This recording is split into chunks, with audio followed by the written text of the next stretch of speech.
Once again, good morning. Thank you for being here and showing your support for and helping sustain the memory of those Americans who lost their lives in the 9/11 tragedies.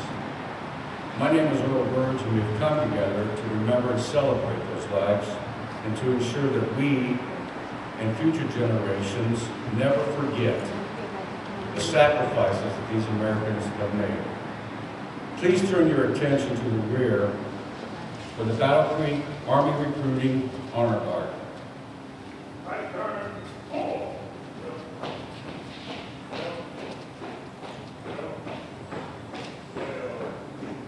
Forward, hold.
Joining me on the stage today is Mr. Ray Zingaretti, the Director of Statistics Information Services, and a very special guest speaker that you'll hear from in a few minutes, Mr. Leonard McCabe. Like all of you, I remember very clearly where I was, what I was doing on that day 13 years ago. And I was sitting in my office, and the administrative assistant for our division came in and said there was something going on the TV, a tragedy. I think the way she described it. So I walked across to the break area, and by the time I got there, you could see the smoke coming out of the tower. We sat there watching the report, and the word spread throughout the facility that this had happened, this terrible accident. And the room started to fill with a number of other folks, and we were about shoulder to shoulder. Not long after that, the second aircraft attacked the tower. And there was a silence, and we knew that this was not an accident at that time. We tried to make sense of it, but really could not. After listening to the report, I was asked to come back to the office because we were receiving multiple phone calls about what to do through our control center. I was in a DOD facility at the time, and the people that were working there were concerned that they were targets. And there was a great deal of confusion going on. Fortunately, we were not impacted on that day as a facility, but everyone employed there was certainly impacted. Not to the extent that the family members or the victims by any means, but to help us understand better what those family members have gone through, we have asked Mr. Larry McCabe to come and speak to us.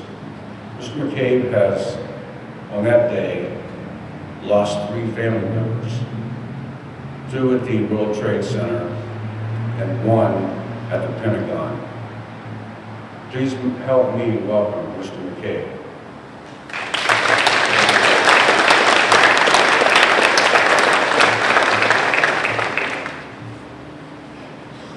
Good morning.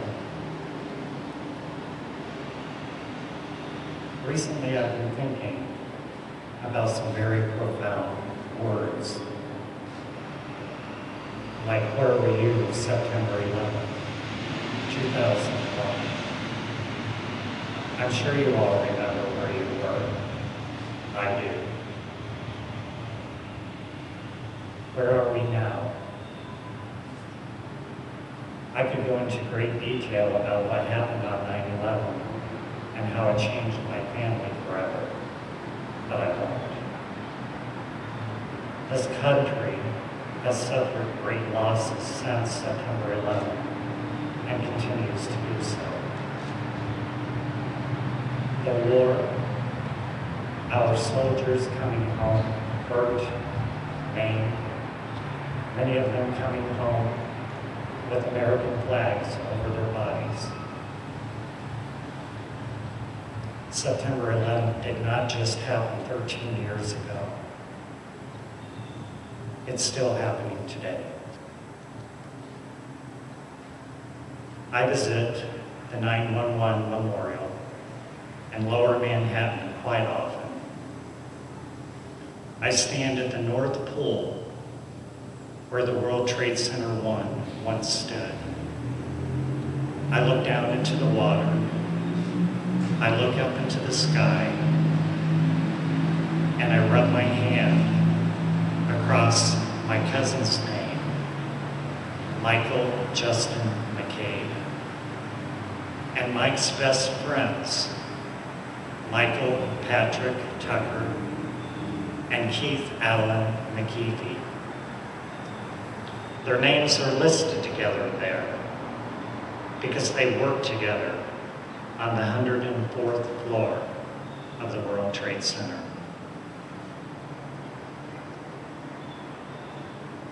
They died together that day. Over 200 people jumped from the towers to escape the flames and smoke.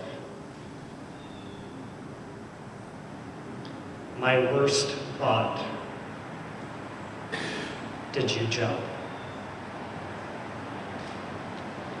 As with the North Pole, I run my hands across a couple of names listed at the South Pole as well. My cousin, Brandon Francis McCabe. He was named after my grandfather, Francis. A little further, I walk to the north side of the South Pole. I run my hand across another name, Edward Thomas Earhart. My cousin, my mother's side of the family. No, Eddie didn't die at the World Trade Center site. He died at the Pentagon. He was enlisted, United States Navy. He was from a very small town in Kentucky. The name of the town is Salt Lick, Kentucky. Michael Justin McCabe. His body was recovered 48 hours after the attacks. Brandon Francis McCabe. His body was never recovered. Michael Patrick Tucker and Keith Allen McKeeby, Mike McCabe's best friends. Their bodies was never recovered. Edward Thomas Earhart. His body was the very first removed from the Pentagon. Where were you September 11th, 2001? Where are we now? Events like this is where we are now. To still honor, remember, and most of all, never forget. I have a note I would like to read to you. Cousin Lenny. Yeah, they called me Lenny when I was younger. Please extend my sincere thanks to everyone that is participating in this event today. Not only to remember my brother, Michael McCabe, but the thousands of others we lost. The past 13 years has not been easy, as you know. But, as our Irish motto states, we are McCabe's, we are strong. I look forward to your frequent trips to New York City and very much look forward to seeing you real soon. Hugs, Suzanne McCabe, Rumson, New Jersey. Along with my cousin's word, I would also like to thank you for coming out to walk, remember, and never forget. God bless you all.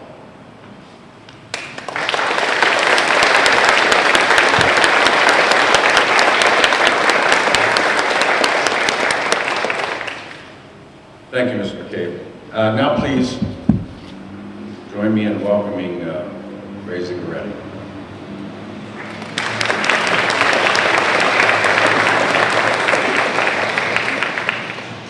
Good morning.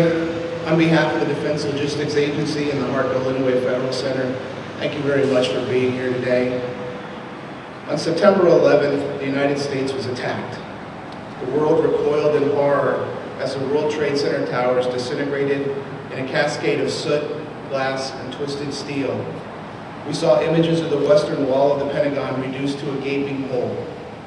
We learned of a commercial airplane falling from the sky over rural Pennsylvania, killing all 44 aboard. Nearly 3,000 people, Americans and the citizens of more than 40 other countries, lost their lives that day, murdered by an enemy who proclaimed hatred for the values and beliefs of America. All of us probably remember exactly where we were and what we were doing the morning when we first heard the news 13 years ago. I remember like it was yesterday. I was preparing for a DLA customer symposium in Jacksonville, Florida. I was just preparing to leave for breakfast when the news hit of a plane hitting the World Trade Center. And I remember thinking, rationalizing, how it must have been a small plane and the pilot must have had a heart attack or something of that nature. That really was the beginning of a normal day, swiftly turned into chaos, confusion, and fear, escalating with each passing moment, not knowing the scope of the attack, what target would be next, and when would it end. And then watching in utter disbelief as the two towers crumbled to the ground. Later in the day, I vividly remember going up on the roof of the hotel.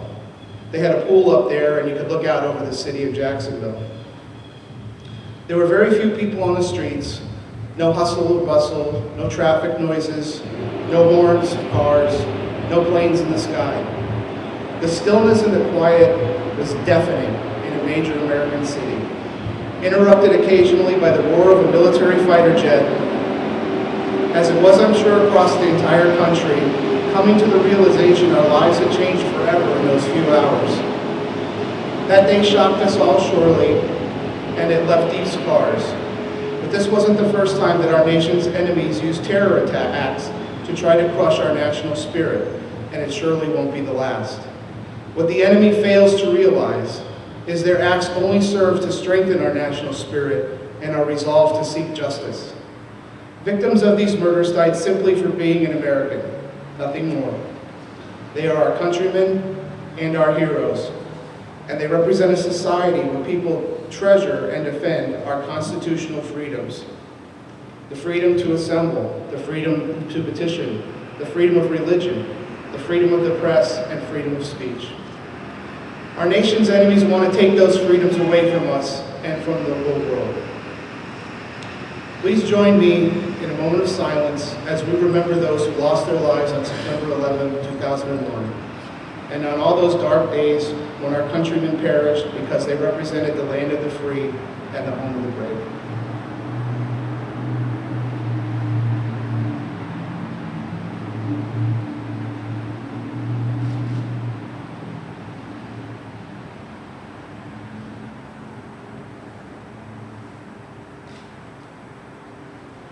Thank you. As we join together in today's Remembrance Walk, please take time to consider both the past and the future. Remember those who have died for America, both those who perished as an act of service to our country and those murdered by association with this great land. And please consider the future, how we strengthen our democracy, serve our fellow citizens through the duties we perform as part of our nation's government, and what we have to do to prepare ourselves and our neighbors to defend against those we know are still out there, still threatening to destroy our way of life. We can never allow that to happen, and we must ask ourselves individually, what can I do to ensure that the light of America is never extinguished? How can my actions help defeat the strain of evil in the world? Please consider those questions today. Thank you.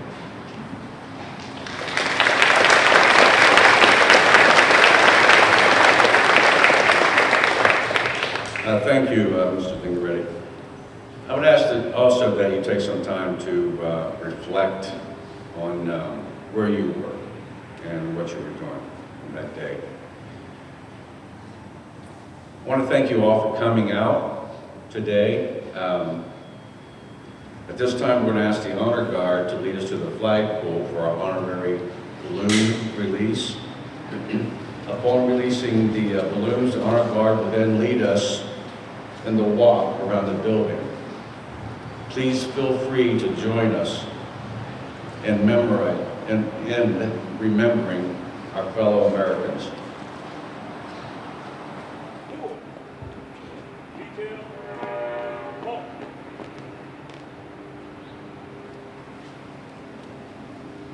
This day will never be forgotten. We release these balloons as a simple honor for our loved ones, honor for our war fighters, and honoring our freedom.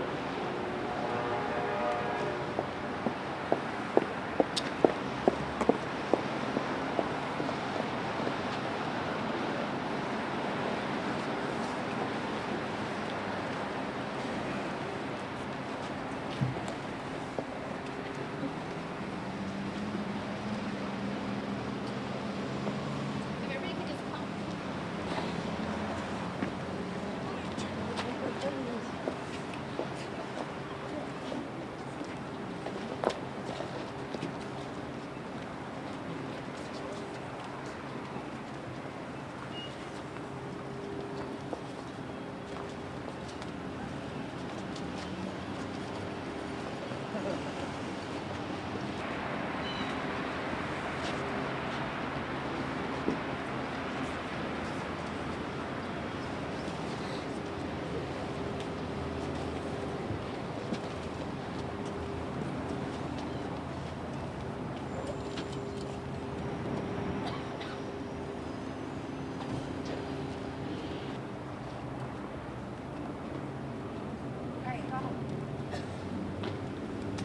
never forget.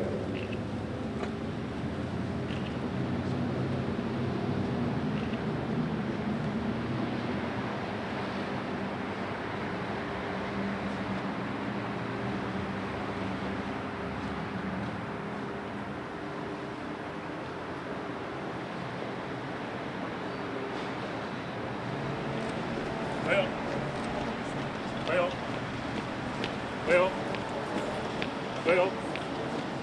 Mark time. 4.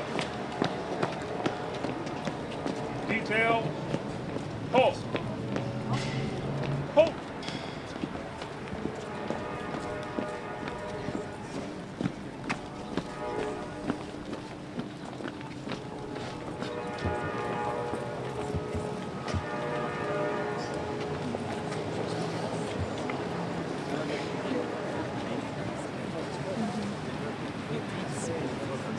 Yeah,